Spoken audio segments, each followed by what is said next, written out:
Assalamualaikum warahmatullahi wabarakatuh. Anak soleh dan soleha, semoga dalam keadaan sehat selalu ya nak ya. Oke, kita masuk materi berikutnya. Semoga kalian menyimak dengan baik. Jangan lupa like dan subscribe. Assalamualaikum warahmatullahi wabarakatuh. Apa kabar kalian? Semoga dalam keadaan baik ya nak. Nah, sesuai dengan gambar kita kali ini yang kalian lihat, semua harus ceria, sehat, positive thinking. Ya, semoga semua dalam keadaan sehat walafiat dan ceria, senyum semuanya. Baik, kita lanjut ke materi BK berikutnya. Ya, menyikapi belajar online di era pandemi COVID-19. Sudah berapa tahun ya? Berapa bulan ya? Atau sudah setahun lebih kita belajar online atau tidak bertatap muka. Ya, gimana sih kita menyikapinya? Harusnya kita sudah mengetahui bahwa pembelajaran secara online kita sudah kuasai, sudah pelajari kalian, Bapak Ibu guru juga sudah menggunakan Google Classroom, YouTube dan lain-lainnya.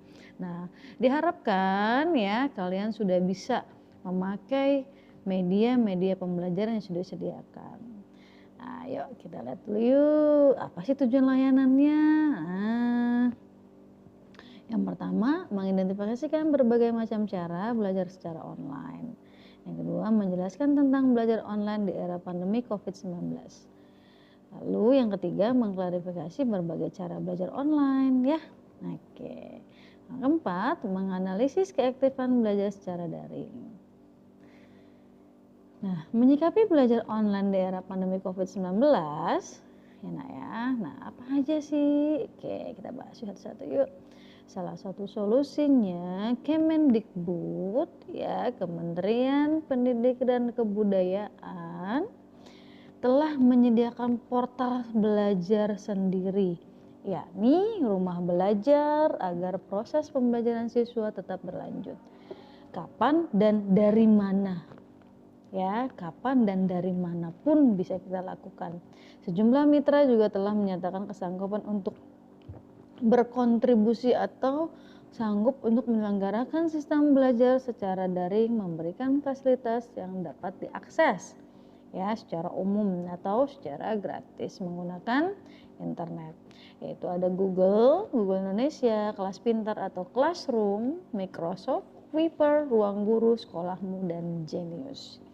Ya, kita gunakan dengan media-media pembelajaran yang dapat diakses seperti ini ya.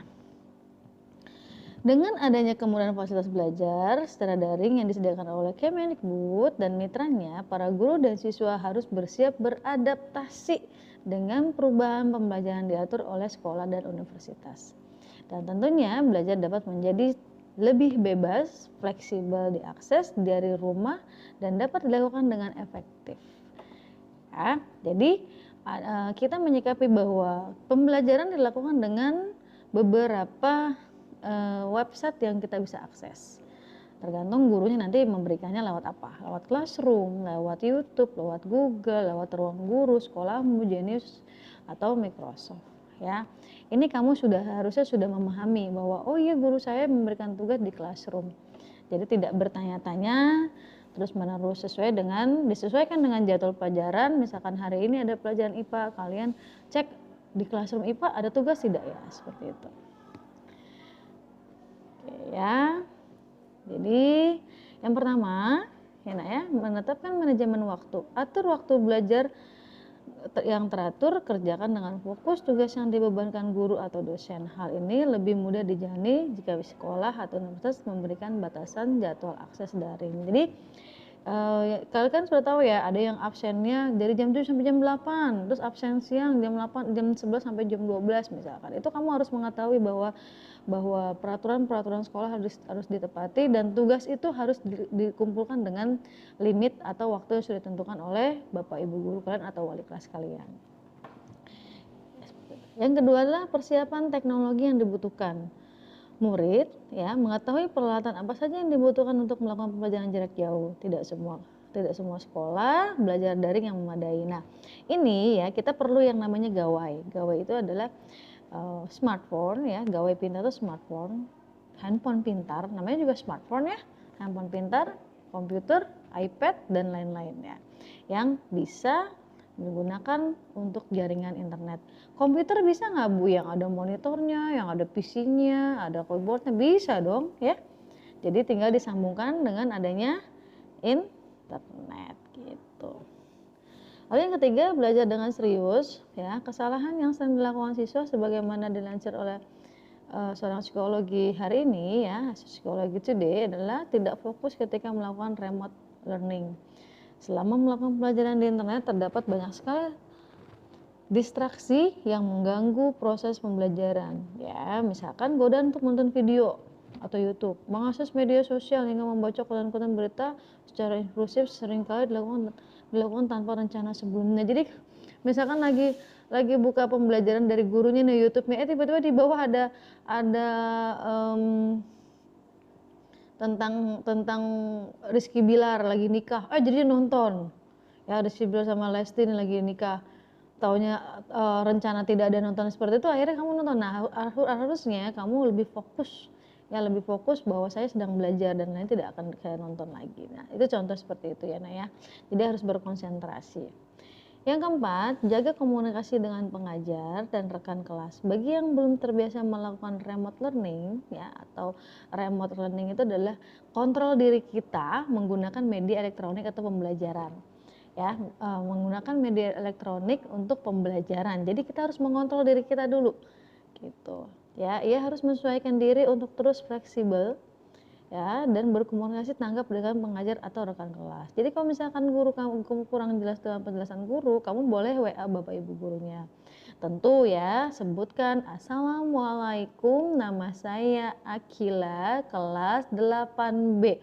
Jadi sebutkan itu setiap kamu berkomunikasi dengan guru kamu, harus sebutkan ya. Belum tentu nomor kamu disimpan oleh Bapak Ibu guru kalian. Mohon maaf ya Nak, bukan maksud tidak mau menyimpan ya Nak ya. Tetapi cukup banyak siswa yang Bapak Ibu guru kalian ajarkan. Ya, belum tentu memori juga cukup. Jadi tolong dimaklumi, dipahami, kalian harus menyimpan nomor Bapak Ibu guru kalian. Kalian kan punya Bapak Ibu guru kan di sekolah hanya 15 sampai 20 orang. Seperti itu ya Nak ya. Jadi kamu lebih baik yang nyimpan. Ya, ada juga yang disimpan sih Bapak Ibu guru kalian, ada yang menyimpan juga nomor telepon murid. Oke, sampai di sini ya Nak ya. Ya, semoga bermanfaat. Semoga kalian jadi anak yang soleh-soleha. Tetap semangat belajar online-nya. Ya, jangan putus semangat. Kalian sudah bisa menyikapi secara cerdas, menyikapi secara pintar dengan adanya pembelajaran online ini. Nah, pembelajaran online ini akan dilakukan terus ya, terus dengan tatap muka berdampingan. Jadi classroom nanti akan berdampingan dengan tatap muka. Seperti itu ya. Nanti kemungkinan itu pasti ada. Baik, semoga bermanfaat. Jangan lupa like and subscribe. Wassalamualaikum warahmatullahi wabarakatuh.